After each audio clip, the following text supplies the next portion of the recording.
నమస్తే, welcome to స్వతంత్ర. నేను మురళి. ముందుగా హెడ్లైన్స్ చూద్దాం. కాళేశ్వరం ప్రాజెక్టే తుగ్లక్, ప్రజాధనాన్ని దుర్వినియోగం చేశారన్న మంత్రులు.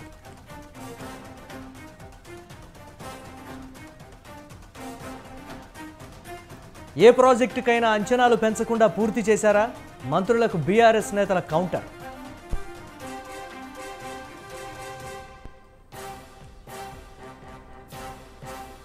బాబు కోసమే పవన్ పనిచేస్తున్నారన్న జగన్, టీడీపీని ప్రజలు నమ్మరన్న ఏపీ సీఎం.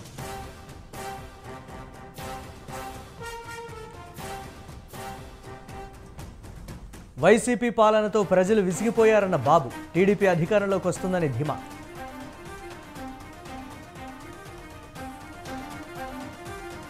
టీడీపీతో పొత్తు కేంద్రం నిర్ణయిస్తుంది, జనసేనతో మైత్రి కొనసాగుతుందన్న పురంధేశ్వరి.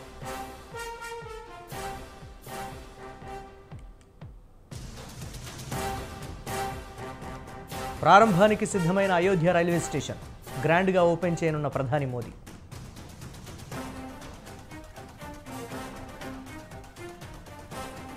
పేలిపోయిన అమెరికా అంతరిక్ష విమానం ప్రయోగించిన కొద్దిసేపటికే బ్లాస్ట్.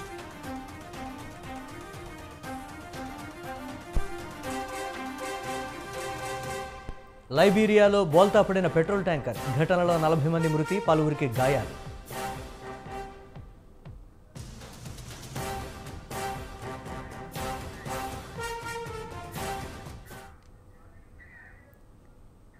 ₹1,00,000 కోట్ల కాళేశ్వరం ప్రాజెక్టులో భారీ అవినీతి జరిగిందని అన్నారు మంత్రి ఉత్తమ్ కుమార్ రెడ్డి. మేడిగడ్డలో మంత్రులు ఉత్తమ్ కుమార్ రెడ్డి, శ్రీధర్ రెడ్డి, పొంగులేటి, కోమటిరెడ్డి వెంకటరెడ్డి, పొన్నం ప్రభాకర్లు పర్యటిస్తున్నారు. మేడిగడ్డ నిర్మాణంపై అధికారులు రూపొందించిన పవర్ పాయింట్ ప్రెజెంటేషన్ పరిశీలించారు. ఈ నేపథ్యంలోనే మేడిగడ్డ పిల్లర్ల కుంగుబాటుపై మంత్రి ఉత్తమ్ ఆగ్రహం వ్యక్తం చేశారు. అక్టోబర్ 21న మేడిగడ్డ పిల్లర్ కుంగిందని, అయినా అప్పటి సీఎం కేసీఆర్ ఈ అంశంపై ఒక్కసారి కూడా మాట్లాడలేదన్నారు. 3 ఏళ్లలోనే ప్రాజెక్టు కుంగడం సిగ్గుచేటన్నారు. అన్ని విషయాలను త్వరలోనే నిర్ధారణ చేస్తామని చెప్పారు.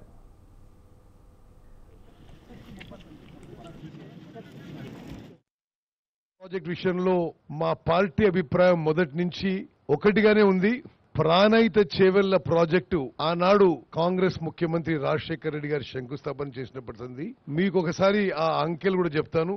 38,000 కోట్లతో 16,40,000 ఎకరాల కొత్త ఆయకట్టు ఇవ్వడానికి ప్రాణహిత చేవెళ్ల ఒప్పుకోవడం జరిగింది. కట్టాలని ఆ ప్రభుత్వం నిర్ణయం తీసుకోవడం జరిగింది. మరి కాలువలు తోవడం జరిగింది. ఆ బ్యారేజ్ విషయంలో, ఆ హైట్ విషయంలో మహారాష్ట్రలో జరగబోయే కొద్దిపాటి ముంపుకి ఆ ప్రభుత్వంతో, అక్కడున్న ప్రజలతో చర్చలు జరుగుతున్న సందర్భంగా ప్రభుత్వం మారింది. ప్రభుత్వం మారి బీఆర్ఎస్ ప్రభుత్వం వచ్చిన కొత్తలో అదే ప్రాజెక్టు నిర్మాణం చేయాలనే ఉద్దేశంతో ముందుకు పోయినారు. వాళ్ళు కూడా ఏ హైట్ కట్టాలి, ఎంత సబ్మర్జెన్స్ అవుతుంది, మరి 1000 ఎకరాల, 2,000 ఎకరాల, 3,000 ఎకరాల, దానికి కంపెన్సేషన్ ఎట్లా ఇవ్వాలి, అక్కడ కొంత వాళ్ళు వ్యతిరేకించినా దానికి ఏ విధంగా సంజాయించాలనేది ముందు చర్చలు జరిగినాయి. మేడిగడ్డ బ్యారేజ్ కు సంబంధించి ఈ కట్టడాలు ఏ విధంగా జరిగినాయి, ఎందుకు కుంగిపోవటం జరిగింది, భారీ వర్షాల వల్ల పంప్ హౌస్ మునిగిపోవటం, అన్నారం బ్యారేజ్ కు సంబంధించి బుడగలు రావటం, సుందిల్ల బ్యారేజ్ కు సంబంధించి ఇంకో అంశం రావటం, ఈరోజు రాష్ట్ర ప్రజానికానికి సంబంధించిన సంపద సరియైన విధానంలో ఖర్చు చేయటం జరిగిందో లేదా అని తెలుసుకునే ప్రయత్న భాగంలోనే ఇక్కడ పనిచేస్తా ఉన్న ఎస్సీలు, ఈలు, ఈఎన్సీలు, ఇక్కడ పనిచేస్తా ఉన్న కలెక్టరు, ఎస్పీ, మాకెవరిపైన వ్యక్తిగత ద్వేషాలు లేవు. సాంకేతిక పరంగా నిజంగా ఎక్కడా లోపం జరిగిందో స్పష్టంగా, సుస్పష్టంగా ప్రజలకు తెలియజేసే ప్రయత్నంలో మీరు ఉంది నడిపియండి. ఆనాడు జరిగిన అంశాలు కూడా ప్రజలకు తెలియజేసే విధంగా మీ యొక్క కార్యాచరణ తీసుకొని ముందుకెళ్లాలని వారు కోరటానికి ఈరోజు ఈ నియోజకవర్గ శాసనసభ్యునిగా నేను పెద్దలు ఉత్తమ్ కుమార్ రెడ్డి గారు వచ్చారు కనుక మేము వారి దృష్టికి తీసుకొచ్చాం.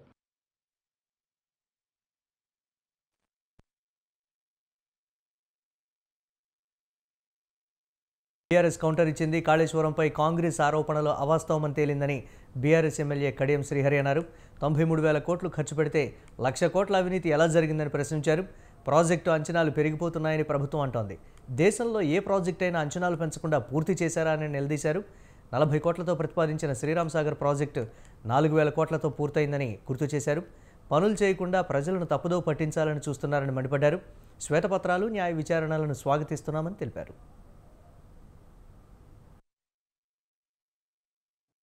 ప్రస్తుతం ఉన్న ముఖ్యమంత్రి రేవంత్ రెడ్డి గారు ఒక మాట నేను స్వయంగా ఆయన ప్రెస్ మీట్ చూశాను.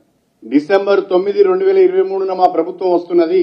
డిసెంబర్ 9, 2023 మొట్టమొదటి సంతకము రైతుల రుణమాఫీ 2 లక్షల రూపాయల పంట రుణాలను మాఫీ చేసే ఫైల్ మీద సంతకం పెడతా అన్నాడు. ఏమైంది అని నేను అడుగుతున్నా. ఈ రకంగా చాలా హామీలు ఇచ్చారు. దయచేసి వాటి గురించి ఆలోచించండి. రైతులు పంట రుణాల మాఫీ గురించి చూస్తున్నారు. రైతులు రైతు బంధు ఇంకా రావడం లేదని చూస్తున్నారు. మహిళలు ఇంకా మాకు మహాలక్ష్మి పథకంలో ప్రకటించిన విధంగా 2500 రూపాయల ఆర్థిక సాయం అందలేదని చూస్తున్నారు. అందరూ అన్నిటికంటే విచారకరమైన విషయం ఏంటంటే, విడ్డూరమైన విషయం ఏంటంటే, ప్రియాంక గాంధీ గారు హైదరాబాద్కు వచ్చి యూత్ డిక్లరేషన్ సభలో నిరుద్యోగ యువతకు నెలకు 4000 రూపాయల భృతి ఇస్తామని ప్రకటించారు. వాళ్ళ మేనిఫెస్టోలో కూడా అభయహస్తం మేనిఫెస్టోలో యువ వికాసం కింద నిరుద్యోగులకు 4000 రూపాయల భృతి ఇస్తామని చెప్పారు. కానీ మొన్న తెలంగాణ శాసనసభలో రాష్ట్ర ఆర్థిక శాఖ మంత్రులు బట్టి విక్రమార్క గారు మేము నిరుద్యోగ మంత్రులు కోమటిరెడ్డి, ఉత్తమ్ కుమార్ రెడ్డిలపై ఎమ్మెల్యే జగదీష్ రెడ్డి ఫైర్ అయ్యారు. ప్రజాపాలన పేరుతో కాంగ్రెస్ పార్టీ ప్రజలను మోసం చేస్తుందన్నారు. అడ్డగోలు హామీలతో ప్రజలను మభ్యపెట్టి కాంగ్రెస్ అధికారంలోకి వచ్చిందన్నారు. పరిపాలన చేయమని అధికారం ఇస్తే శ్వేతపత్రాలంటూ తప్పించుకున్నారన్నారు. పత్రాల డ్రామాలు ఎక్కువ కాలం సాగవన్నారు. బీఆర్ఎస్ హయాంలో ఎలాంటి అప్లికేషన్లు లేకుండా లబ్ధిదారులను ఎంపిక చేశామని ఎమ్మెల్యే తెలిపారు. కాంగ్రెస్ పార్టీ ఆనాడు అడ్డగోలుగా హామీలు ఇచ్చి ప్రజల్ని మభ్యపెట్టి అధికారంలోకి వచ్చి ఆ హామీలు నెరవేర్చడానికి చేతగాక అయోమయంలో పడి దాంట్లో నుంచి తప్పించుకోవడానికి ఒక ప్రయత్నం చేస్తూ ఓ ప్రజాపాలనని పేరు పెట్టుకొని ప్రజల్ని మోసం చేసే ప్రయత్నం చేస్తున్నారు. వాస్తవానికి మేము గతంలో ఏ పథకాలు అమలు చేసినా మేము ఇట్లా వచ్చి మాకు అప్లికేషన్లు ఇవ్వండి అని అడగలేదు. బ్రోకర్లను, దళారులను పెట్టలేదు. నేరుగా అందరినీ కూడా ఆన్లైన్ అప్లై చేసుకోమని చెప్పినాం. ఈ సేవలలో, మీ సేవలలో, ఎక్కడికక్కడ గ్రామాలలో అవి పెన్షన్లైనా ఇంకోటైనా ప్రత్యక్షంగా వాళ్ళ అకౌంట్లలోకి పోయేటట్టు చేసినాం. రైతు బంధు ఇస్తే కూడా చక్కగా వాళ్ళ అకౌంట్లకు పంపినాం తప్ప ఉత్తమ్ కుమార్ రెడ్డినో, వెంకరెడ్డినో, జాన్ రెడ్డినో వచ్చి అప్లికేషన్ పెట్టుకోండి అని చెప్పలేదు. మేము ఆ అప్లికేషన్లలో కూడా పూర్తి అసంబద్ధంగా ఉన్నది. మొత్తం కౌలు రైతు అని పెట్టిండ్రు. కౌలు రైతును పట్టాదారు పాస్బుక్ నెంబర్ అడుగుతున్నారు. ఏ రైతు కూడా తన పట్టాదారు పాస్బుక్ తీసుకుపోయి కౌలు రైతుకి ఇయ్యాడు. మీరు ఇటువంటి అన్ని దొంగ పనులు చేసిన గతంలో అని చెప్పి మేము ఆ అవకాశం లేకుండా చేసినాం. ఒకరి భూమి ఒకటి మీద రాసి నాశనం చేసిపోయింది మీరు. ఆ రోజు ప్రజానికాన్ని మీరు పెట్టిన వ్యవస్థలు ఆ పీడ నుంచి విముక్తి చేయడం కొరకే మేము దాన్ని తీసుకొచ్చినాం. బ్రహ్మాండంగా రైతులకు రక్షణ కల్పించడం, వాళ్ళ భూమికి హక్కులు రైతు తన సంతకం పెడితే తప్ప చంద్రబాబు ముఖ్యమంత్రిని చేయడమే పవన్ కళ్యాణ్ లక్ష్యమని సీఎం జగన్ అన్నారు. బాబుతో పొత్తును వ్యతిరేకించే వాళ్ళు తన పార్టీలో ఉండనవసరం లేదని తన సభల్లో చెబుతున్నాడని వ్యంగ్యంగా సీఎం జగన్ అన్నారు. పశ్చిమ గోదావరి జిల్లా భీమవరంలో ఏర్పాటు చేసిన విద్యాదీవెన నిధుల విడుదల కార్యక్రమంలో ఏపీ సీఎం జగన్ పాల్గొన్నారు. ఈ సందర్భంగా ఆయన ప్రసంగిస్తూ విపక్ష నేతలపై తీవ్ర స్థాయిలో ధ్వజమెత్తారు.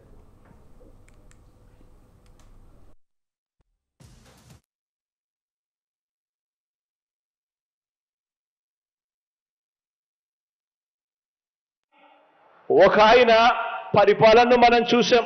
ఆ మనిషి, ఆ పెద్ద మనిషి 3 సార్లు ఆయన ముఖ్యమంత్రిగా పనిచేశాడు. 14 సంవత్సరాలు ఆయన ముఖ్యమంత్రిగా పనిచేశాడు కానీ ప్రజలకు మంచి చేయాలి అని చెప్పి ఆ అధికారాన్ని ఉపయోగించలేదు. ఆ అధికారాన్ని కేవలం తన అవినీతి కోసం మాత్రమే ఉపయోగించాడు. ఆ అధికారం ద్వారా వచ్చిన అవినీతితో వాటాదారులైన దుష్ట చతుష్టయానికి బిస్కెట్లు వేసినట్టుగా వాళ్లకు పంచాడు. జన్మభూమి కమిటీలతో మొదలెడితే ఏకంగా ఓ ఈనాడు, ఓ ఆంధ్రజ్యోతి, ఓ TV5, ఓ చంద్రబాబు నాయుడు, వీళ్ళందరికీ తోడు ఒక దత్తపుత్రుడు. వీళ్ళందరూ కూడా అధికారంతో ఏం చేశారు అని అంటే ప్రజలకు మంచి చేసిన చరిత్ర లేదు. ప్రజలు గుర్తు పెట్టుకునే విధంగా పరిపాలన చేసిన చరిత్ర లేదు. ఆ అధికారంతో కేవలం దోచుకున్నది పంచుకోవడం మాత్రమే జరిగాయి అని చెప్పి ఆలోచన చేయమని కోరుతా ఉన్నాను. మీ అందరితో కూడా మనసు కూడా రాని ఒక రాష్ట్రాన్ని లూటీ చేయడానికే జగన్ అధికారంలోకి వచ్చాడని టీడీపీ అధినేత చంద్రబాబు అన్నారు. వైసీపీ నేతలు విచ్చలవిడిగా భూ కబ్జాలు చేస్తున్నారన్నారు. వైసీపీ ప్రభుత్వానికి ప్రజలకు మంచి చేయాలన్న ఆలోచన లేదని అన్నారు. అన్ని గ్రామాల్లో సిమెంట్ రోడ్లు వేయించే బాధ్యత తనదని హామీ ఇచ్చారు. జగన్కు మిగిలింది ఇంకా 100 రోజులే అని చంద్రబాబు ఎద్దేవా చేశారు. ఇక్కడ చాలా మంది నాయకులు ఉంటారు, యంగ్స్టర్స్ అంతా ఉన్నారు. తమ్ముళ్ళు 35 సంవత్సరాల వయసు తక్కువ ఉండే వాళ్ళకి నా మొదటి ఎన్నిక మీకు తెలియదు. ఈ నియోజకవర్గం 35 ఏళ్లకు మునుపు ఎట్లుందో ఇప్పుడు ఎట్లుందో తెలియాలంటే ఊరూరు ఒకసారి తిరిగి గత చరిత్ర నెమరేసుకుంటే నీకు అర్థమవుతుంది. అప్పుడు ఒకే ఒక రోడ్డు వీకోట నుంచి నేరుగా పలమనేరు నుంచి కుప్పం ఉండే రోడ్డు తప్ప ఎక్కడ రోడ్లు ఉన్నాయా అని మిమ్మల్ని అడుగుతున్న పెద్దవాళ్ళని. ఏ ఊరికైనా ఆ రోజు సెల్ ఫోన్ ఉందా అని అడుగుతున్నా. గ్రామాల్లో స్కూల్ బిల్డింగ్లు కానీ హై స్కూల్స్ ఉన్నాయా అని అడుగుతున్నా.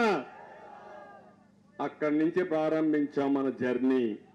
అయితే ఒక్క విషయం మీరు గుర్తుపెట్టుకోవాలి, మనం అధికారంలో ఉన్నప్పుడు అభివృద్ధి జరిగింది.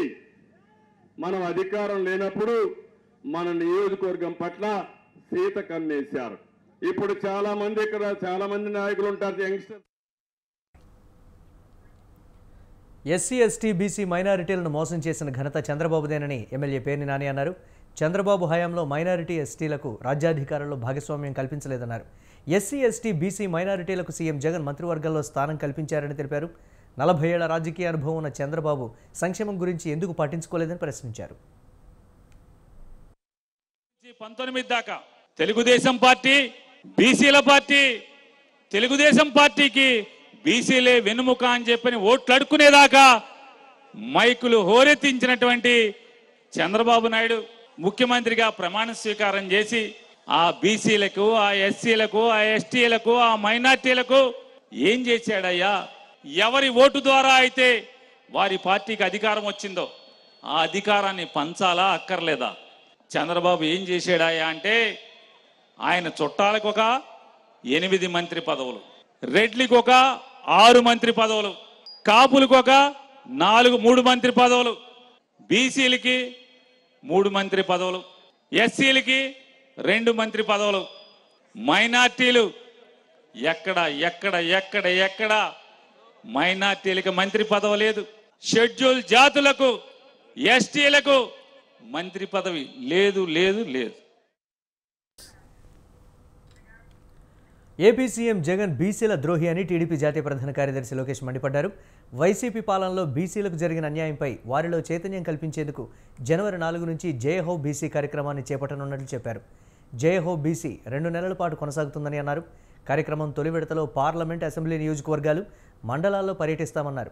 ఈ క్షేత్రస్థాయి పర్యటనలోనే బీసీల కష్టాలు తెలుసుకుంటామన్నారు. అనంతరం రాష్ట్ర స్థాయిలో భారీ బహిరంగ సభను ఏర్పాటు చేసి బీసీల కోసం ప్రత్యేక మేనిఫెస్టోను విడుదల చేస్తామని ప్రకటించారు. 2019లో వైకాపా ప్రభుత్వం అధికారంలోకి వచ్చిన తర్వాత పెద్ద ఎత్తున బీసీ సోదరుల్ని ఇబ్బంది పెట్టారు. ఒక మాటలో చెప్పాలంటే అనేక మంది బీసీ సోదరులను కూడా చంపేసింది ప్రభుత్వం. స్థానిక సంస్థ ఎన్నికల్లో 10% రిజర్వేషన్ తగ్గించి 16,000 మంది బీసీలకి అవకాశాలు లేకుండా చేసింది ఈ ప్రభుత్వం. 8,000 ఎకరాలు బీసీ సోదరుల చేతుల్లో ఉన్న అసైన్డ్ భూములను కూడా వెనక్కి తీసుకుంది ఈ ప్రభుత్వం. 56 కార్పొరేషన్లు ఏర్పాటు చేసుకున్నామని చెప్తున్నారు. నిధులు లేవు, విధులు లేవు. పాప ఆ కార్పొరేషన్ చైర్పర్సన్కి, డైరెక్టర్లకి జీతాలు ఇచ్చే పరిస్థితిలో ఈ ప్రభుత్వం లేనేలేదు. ఇంకా జియో 217 తీసుకొచ్చి మా మత్స్యకారుల వెన్నుముక్క కూడా విరగొట్టింది ఈ ప్రభుత్వం. ఇంకా యాప్కో కూడా డిఫంక్ట్ అయిపోయింది. సొసైటీలకి బకాయిలు పెట్టింది ప్రభుత్వం. పట్టు రైతులకి కనీసం సబ్సిడీ కూడా ఇచ్చే పరిస్థితిలో ఈ ప్రభుత్వం లేదు. ఇంకా బీసీ సోదరుల పైన పోరాడుతున్న, అంటే బీసీ సోదరుల తరపున పోరాడుతున్న తెలుగుదేశం పార్టీ బీసీ నాయకత్వం పైన కూడా అనేక కేసులు పెట్టారు. తాము జనసేనతో పొత్తులో ఉన్నాం, పవన్ కళ్యాణ్ కూడా అదే చెబుతున్నారని మరోసారి క్లారిటీ ఇచ్చారు ఏపీ బీజేపీ అధ్యక్షురాలు దగ్గుబాటి పురంధేశ్వరి. అయితే తెలుగుదేశం పార్టీతో పొత్తు విషయం కేంద్ర నాయకత్వం నిర్ణయిస్తుందని చెప్పారు. రానున్న ఎన్నికల్లో వైసీపీని అంతం చేసి బీజేపీ జెండాను ఎగురవేస్తామని పురంధేశ్వరి అన్నారు. కాకినాడ జిల్లా రామారావుపేటలోని నూతనంగా నిర్మించిన బీజేపీ కార్యాలయాన్ని పార్టీ నాయకులతో కలిసి ఆమె ప్రారంభించారు. రాష్ట్ర వ్యాప్తంగా పర్యటించి బీజేపీ బలోపేతానికి కృషి చేస్తామన్నారు. వచ్చే ఎన్నికల్లో తాను ఫలానా చోట పోటీ చేస్తానని పార్టీని అడగలేదన్నారు పురంధేశ్వరి. జిల్లా కార్యదర్శులు, జిల్లా కోశాధికారి, జిల్లా మోర్చా నేను ప్రయత్నం కాదండి. మా పార్టీ ఎక్కడి నుండి చేయమంటే అక్కడ ఇప్పటి వరకు నాకు ఎటువంటి ప్రపోజల్ రాలేదు. చేయమంటే వారి ఇష్టం. మేము జనసేనతో పొత్తులో ఉన్నాము. జనసేన కూడా మేము బీజేపీతో పొత్తులో ఉన్నాము అని వారు కూడా చెప్పారు. ఆ పొత్తుతో మేము ముందుకు వెళ్తున్నాం. ఆ పైన నిర్ణయం మా నాయకత్వం చేస్తాం. లక్షల్లో ఇళ్ళు ఇక్కడ పేదలకి ప్రధానమంత్రి ఆవాస్ యోజన కింద ఇవ్వటం జరిగింది. ఇవాళ రాష్ట్ర ప్రభుత్వం వీటన్నిటి పట్ల ఉదాసీన వైఖరి అవలంబిస్తున్నారు అనేది భారతీయ జనతా పార్టీ గట్టిగా చెప్తున్నటువంటి విషయం. ఎందుకంటే లక్షల్లో దేశవ్యాప్తంగా 4 కోట్ల ఇళ్ళు ప్రధానమంత్రి ఆవాస్ యోజన కింద మంజూరు చేస్తే ఒక్క ఆంధ్ర రాష్ట్రానికే 22 లక్షల ఇళ్ళని మంజూరు చేయడం జరిగింది. కానీ రాష్ట్రంలో ఎంతమంది పేదలకి మీరు ఇళ్ళని పంచిచ్చారు అని చెప్పి వాళ్ళ భారతీయ జనతా పార్టీ ప్రశ్నిస్తుంది. నేను ప్రయత్నం కాదండి, మా పార్టీ.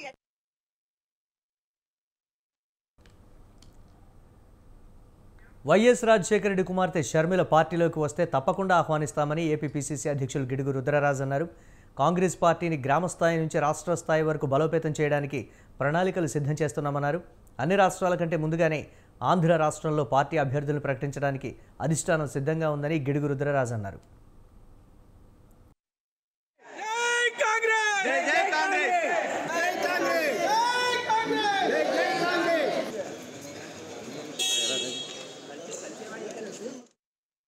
మల్లికార్జున ఖార్గే గారు, రాహుల్ గాంధీ గారి నాయకత్వాన్ని మరి వాళ్ళని ఎవరైతే సమర్థిస్తూ ఉంటారో వాళ్ళందరూ కూడా కాంగ్రెస్ పార్టీ తీసుకోవడం జరుగుతుంది. పార్టీ సిద్ధాంతాల ఆధారంగా నడిచేటువంటి పార్టీ ఈ పార్టీ.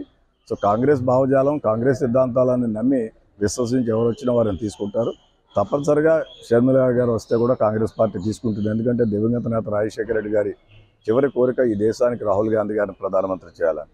సో అటువంటి మా నాయకుడే కాబట్టి మా నాయకుడి కూతురుగా ఉన్నటువంటి ఆమెని తప్పనిసరిగా కాంగ్రెస్ రాజకీయాల్లోకి వస్తే ఆహ్వానిస్తామని చెప్పాను. నేను పిసిసి ప్రెసిడెంట్గా చెప్పాను. ఢిల్లీ వాళ్ళు కూడా నేను చెప్పడం జరిగింది. సో ఆవిడ వస్తే తప్పనిసరిగా ఆహ్వానిస్తారు, తీసుకుంటారు. కాంగ్రెస్ పార్టీ అధ్యక్షులు మల్లికార్జున ఖార్గే గారు, రాహుల్ గాంధీ గారి నాయకత్వాన్ని మరి వాళ్ళని ఎవరైతే సమర్థిస్తూ ఉంటారో వాళ్ళందరూ కూడా కాంగ్రెస్ పార్టీ తీసుకోవడం జరుగుతుంది. పార్టీ సిద్ధాంతాల ఆధారంగా నడిచేటువంటి పార్టీ ఈ పార్టీ.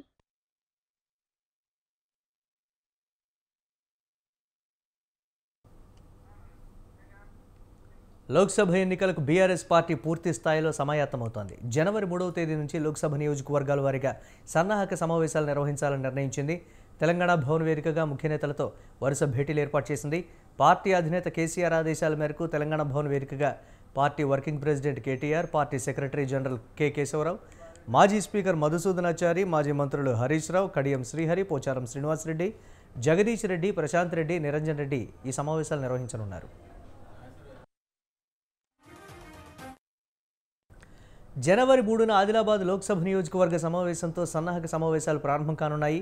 4న కరీంనగర్, 5న చేవెళ్ల, 6న పెద్దపల్లి, 7న నిజామాబాద్, 8న జహీరాబాద్, 9న ఖమ్మం, 10న వరంగల్, 11న మహబూబాబాద్, 12న భువనగిరి, 16న నల్గొండ, 17న నగర్ కర్నూల్, 18న మహబూబ్ నగర్, 19న మెదక్, 20న మల్కాజ్గిరి, 21న సికింద్రాబాద్, హైదరాబాద్ లోక్సభ నియోజకవర్గాల వారీగా సమావేశాలు జరుగుతాయని బీఆర్ఎస్ నేతలు తెలిపారు. లోక్సభ ఎన్నికల్లో అనుసరించాల్సిన వ్యూహంపై చర్చించనున్నారు. బీఆర్ఎస్ అభ్యర్థుల గెలిపే లక్ష్యంగా జరగబోతున్న ఈ సమీక్షల అనంతరం ప్రజాక్షేత్రంలో ప్రచార పర్వాన్ని బలంగా నిర్వహించేందుకు ఆ పార్టీ యంత్రాంగం కసరత్తు చేస్తోంది.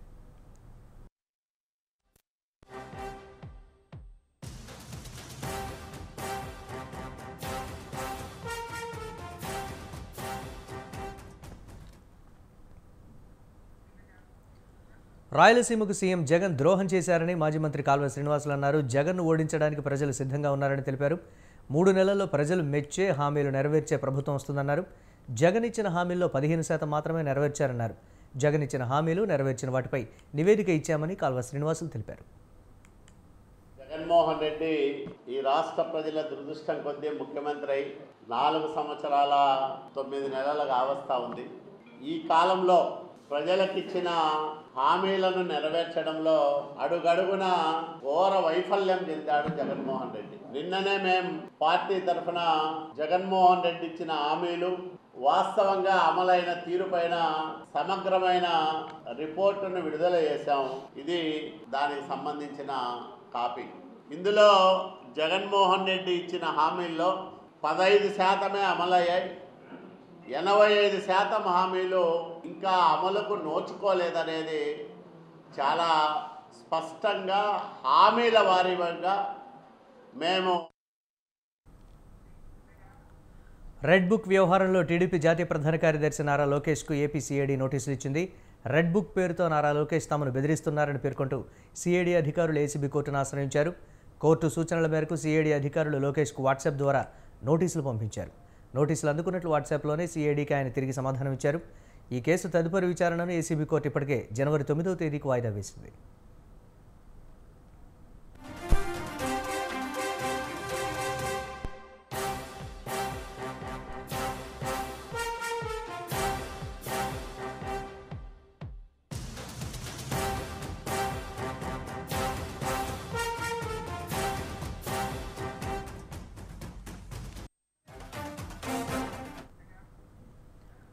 విజయవాడ నగరంలోని పాత ప్రభుత్వ ఆసుపత్రిని కేంద్ర ఆరోగ్య శాఖ మంత్రి మన్సుఖ్ మాండవీయ సందర్శించారు. ఓల్డ్ జీజీహెచ్లో 25 కోట్లతో నిర్మించనున్న క్రిటికల్ కేర్ బ్లాక్తో పాటు BSL-3 ల్యాబ్ నిర్మాణానికి శంకుస్థాపన చేశారు. కొత్తగా 1.25 కోట్లతో నిర్మించిన IPHL ల్యాబ్స్ను కేంద్ర మంత్రి ప్రారంభించారు. ఈ కార్యక్రమంలో ఎంపీ కేశినేని నాని, ఏపీ ఆరోగ్య శాఖ మంత్రి విడుదల రజనీతో పాటు పలువురు ప్రజాప్రతినిధులు పాల్గొన్నారు.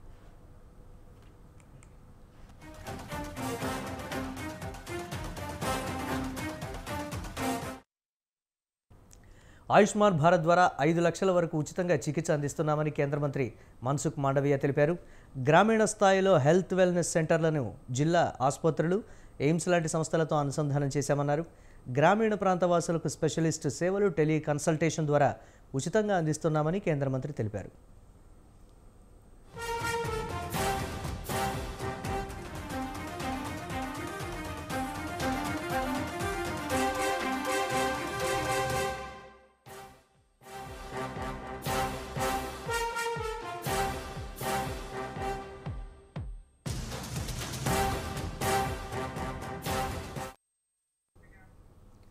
ఏపీకి ప్రత్యేక హోదాపై జై భారత్ పార్టీ అధ్యక్షుడు మాజీ జేడీ లక్ష్మీనారాయణ కీలక వ్యాఖ్యలు చేశారు.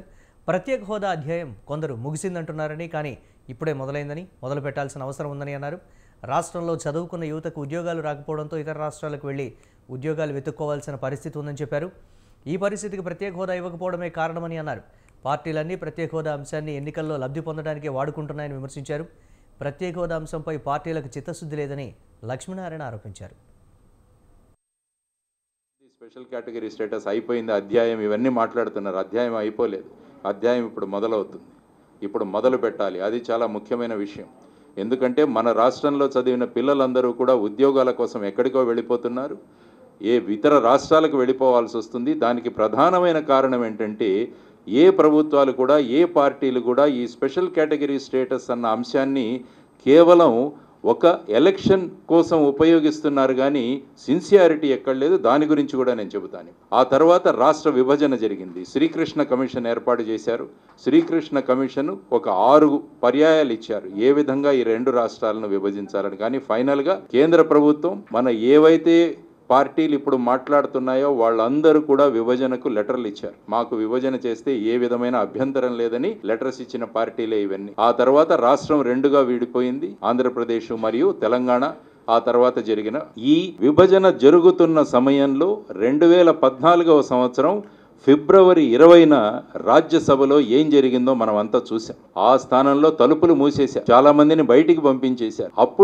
అప్పుడున్న కాంగ్రెస్ ప్రధానమంత్రి డాక్టర్ మన్మోహన్ సింగ్ గారు 5 సంవత్సరాలు ఆంధ్రప్రదేశ్ రాష్ట్రానికి స్పెషల్ కేటగిరీ స్టేటస్ ఇస్తామని ఆయన చెబితే ప్రతిపక్షాల్లో ఉన్నవాళ్ళు దీన్ని 10 సంవత్సరాలకు ఇవ్వాలని కూడా మాట్లాడారు. ఇవన్నీ మనం అందరం చూసాం. ఇదంతా కూడా పార్లమెంటులో ఇచ్చిన ఒక వాగ్దానాన్ని కూడా అమలు చేయకుంటే ఈ పార్టీలు ఎందుకు మరి? ఎందుకంటే చాలా మంది. విశాఖలో వైసీపీకి భారీ షాక్ తగిలింది. వరుసగా ఆ పార్టీకి నేతలు గుడ్ బై చెప్తున్నారు. మొన్న ఎమ్మెల్సీ వంశీకృష్ణ యాదవ్ వైసీపీని వీడారు. తాజాగా బ్రాహ్మణ కార్పొరేషన్ మాజీ చైర్మన్ సీతంరాజు సుధాకర్ పార్టీని వీడారు. విశాఖలో దక్షిణలో జరుగుతున్న రాజకీయ పరిణామాలపై ఆయన అసంతృప్తిగా ఉన్నారు. దీంతో వైసీపీకి రాజీనామా చేస్తూ సీఎం జగన్కు లేఖ రాశారు. సీతంరాజు సుధాకర్కు విశాఖ దక్షిణలో మంచి పట్టుంది. అంతేకాదు సీఎం జగన్కు అత్యంత సన్నిహితుడు. ఇప్పుడు ఆయన సైతం పార్టీకి గుడ్ బై చెప్పడంతో వైసీపీలో ప్రకంపనలు మొదలయ్యాయి. ఇంకో షాకింగ్ న్యూస్ ఏంటంటే సీతంరాజు సుధాకర్ టీడీపీలో చేరబోతున్నట్లు ప్రచారం జరుగుతోంది. ఇదే నిజమైతే విశాఖలో టీడీపీ బలం మరింతగా పెరుగుతుంది.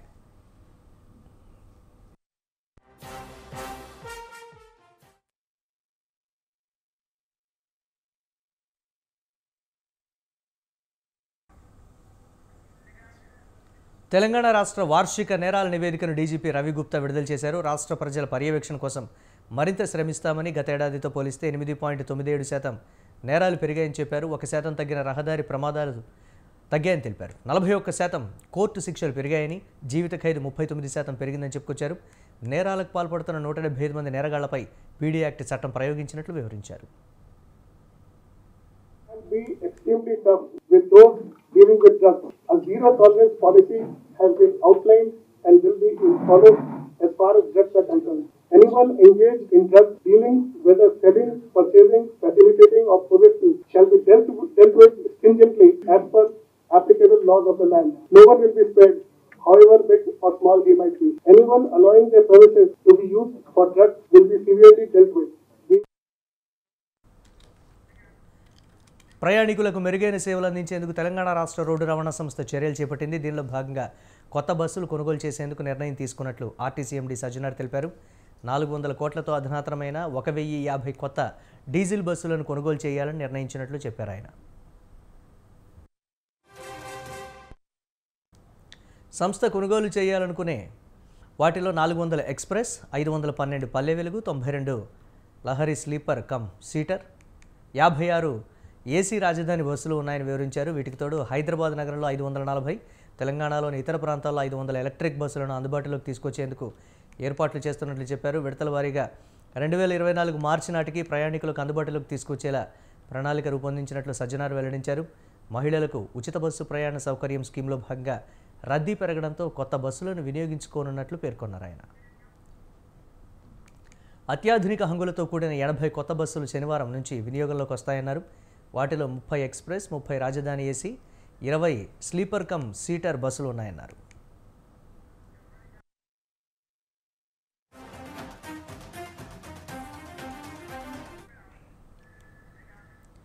ఎమ్మెల్యేల కొనుగోలు కేసులో తనను కావాలని ఇరికించారని నిందితుడు నందకుమార్ అన్నారు. తనపై కక్షతో కేసులో ఇరికించారని, వ్యాపారం దెబ్బతీశారని ఆవేదన వ్యక్తం చేశారు. సింహియాజులను దాసోజు శ్రవణ్ పరిచయం చేశారని చెప్పారు. ఫామ్ హౌస్లో జరిగిన విషయాలన్నీ త్వరలో బయటపెడతానని తెలిపారు. గతంలో తనపై అక్రమ కేసులు పెట్టి పోలీసులు వేధించారని చెప్పారు. డ్రగ్స్ కేసులో కూడా ఇరికించాలని చూశారని నందకుమార్ తెలిపారు. తనకు ప్రాణహాని ఉందని న్యాయం చేయాలని సీఎంను కోరారు.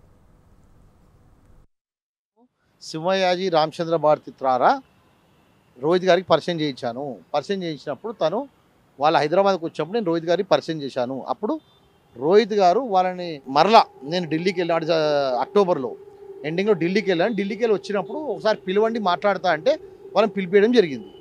అప్పుడు ఈ ఫామ్ హౌస్కి రమ్మంటే ఆ ఫామ్ హౌస్కి వెళ్ళాం. అక్కడ మిగతా స్టోరీ అంతా మీకు తెలుసు. నన్ను రకరకాల కేసుల్లో ఇరికిచ్చి నన్ను రకరకాల కేసులు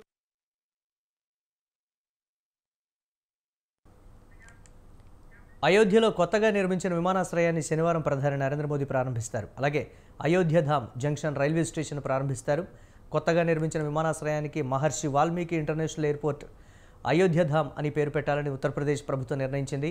విమానాశ్రయం నిర్మాణం పూర్తయింది, రన్వే సిద్ధమైంది. జనవరి 22న శ్రీరామ విగ్రహ ప్రతిష్టాపన కార్యక్రమానికి వచ్చే జాతీయ, అంతర్జాతీయ అతిథులు ఈ విమానాశ్రయంలోనే దిగుతారు. గతంలో ఎయిర్పోర్టుకు మర్యాద పురుషోత్తం శ్రీరామ్ అయోధ్య ఇంటర్నేషనల్ ఎయిర్పోర్ట్ అని పేరు పెట్టాలని భావించిన రామాయణ రచయిత మహర్షి వాల్మీకి పేరు పెట్టాలని తాజాగా నిర్ణయించారు.